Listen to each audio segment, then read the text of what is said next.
After October 7th attacks, Hamas retreated back into Gaza, where its leaders live in underground tunnels stretching for over 100 miles beneath civilian infrastructure, including schools, playgrounds, and neighborhoods.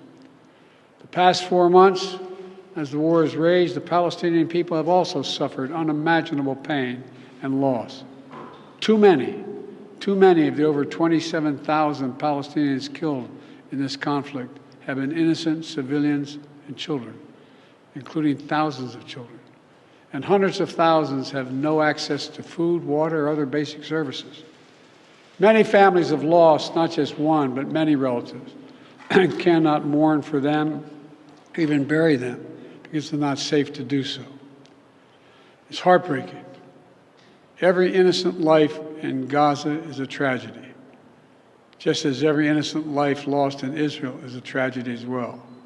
We pray for those lives taken, both Israeli and Palestinian, and for the grieving families left behind. Not only do we pray for peace, we're actively working for peace, security, and dignity for both the Palestinian people and the Israeli people. And I'm working on this day and night with the King and others in the region to find the means to bring all these hostages home, to ease the humanitarian crisis, and to end the terror threat, and to bring peace to Gaza and Israel, enduring peace with the two-state solution for two peoples.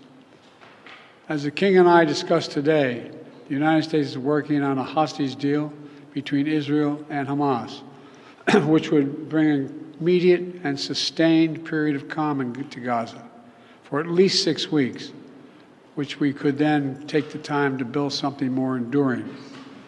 Over the past month, I've had calls with Prime Minister Netanyahu, as well as the leaders of Egypt and Qatar, to push this forward.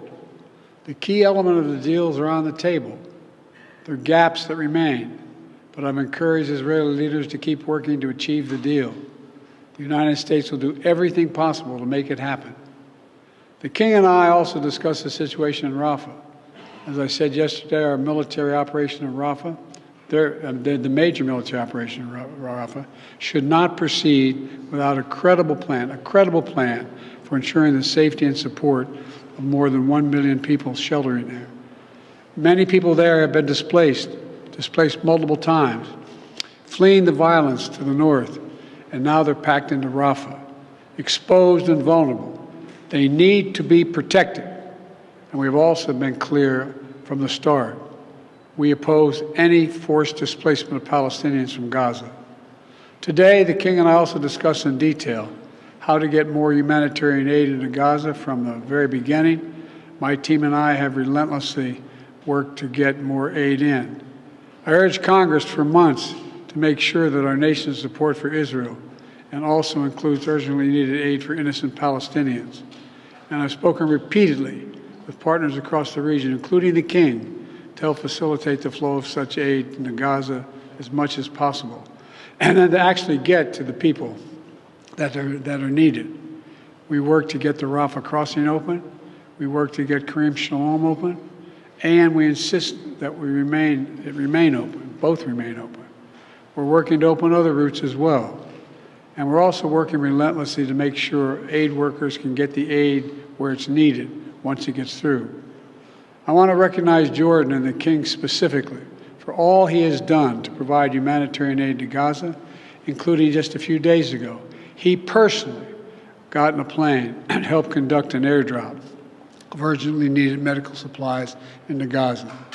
I understand that 2 of his children have also joined those airdrops.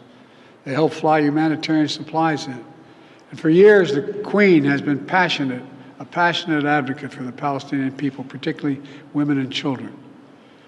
Your family's leadership, Your Majesty, and humanitarian commitment are commendable.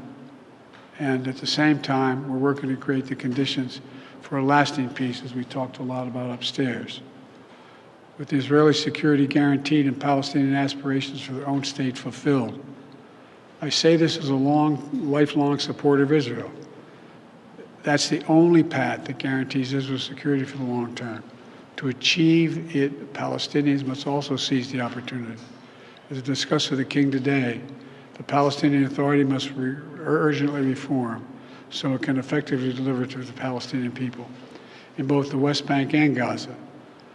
Once Hamas's control of Gaza is over, they must prepare to build a state that accepts peace, does not harbor terrorist groups like Hamas and Islamic Jihad. And together, we will keep working to complete what we started, to integrate the region, to bring about peace between Israel and all its Arab neighbors, including the Palestinian state. That effort was already underway before October 7th attacks. It's even more urgent today.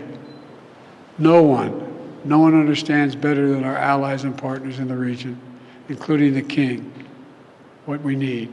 I'm grateful to him for his friendship, including his and Jordan's unique role, a custodian of the holy sites in Jerusalem. We're grateful for this friendship. We saw that again just 2 weeks ago, when 3 brave American servicemen were killed in an attack at a military outpost in Jordan, close to the Syrian border, by radical militant groups backed by Iran operating in Syria and Iraq. Since then, U.S. military forces have struck targets in Iraq and Syria, and our response will continue. We're grateful to our partners and allies like the King, who work with us every single day to advance security and stability across the region and beyond. It's difficult times like these when the bonds between nations are more important than ever. And Jill and I are pleased to welcome him and the Queen and the Crown Prince to the White House today. Your Majesty, over to you.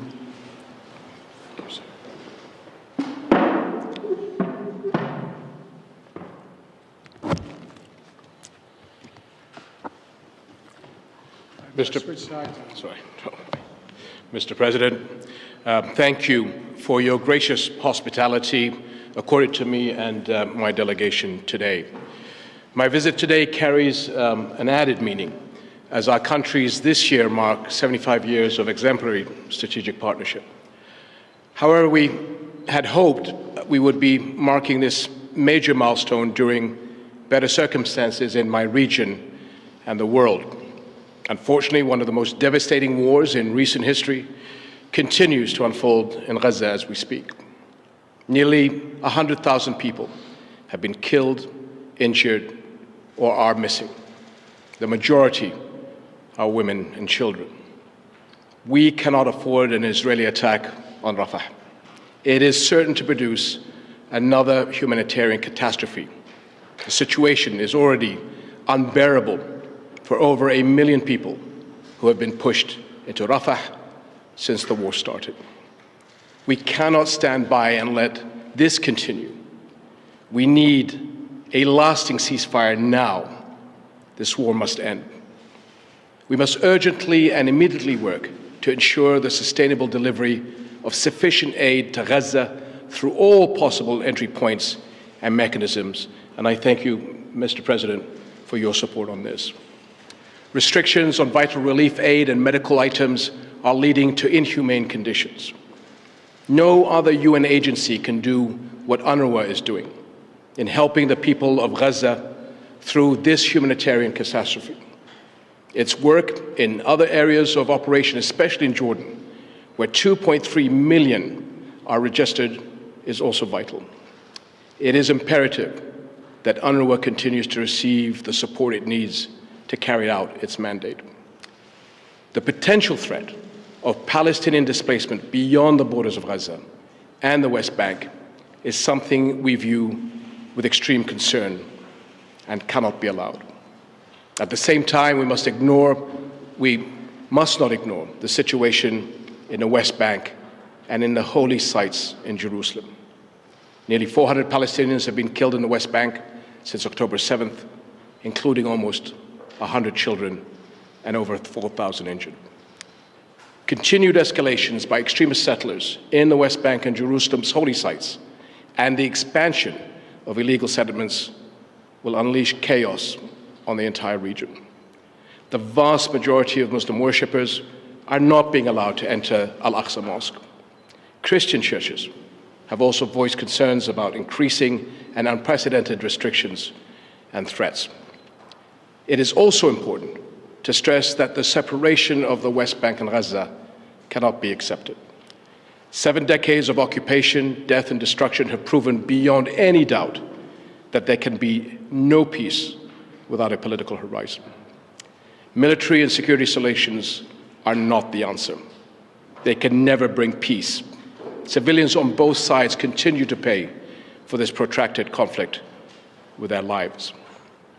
All attacks against innocent civilians, women and children, including those of October 7th, cannot be accepted by any Muslim, as I had previously stressed. We must make sure the horrors of the past few months since October 7th are never repeated nor accepted by any human being.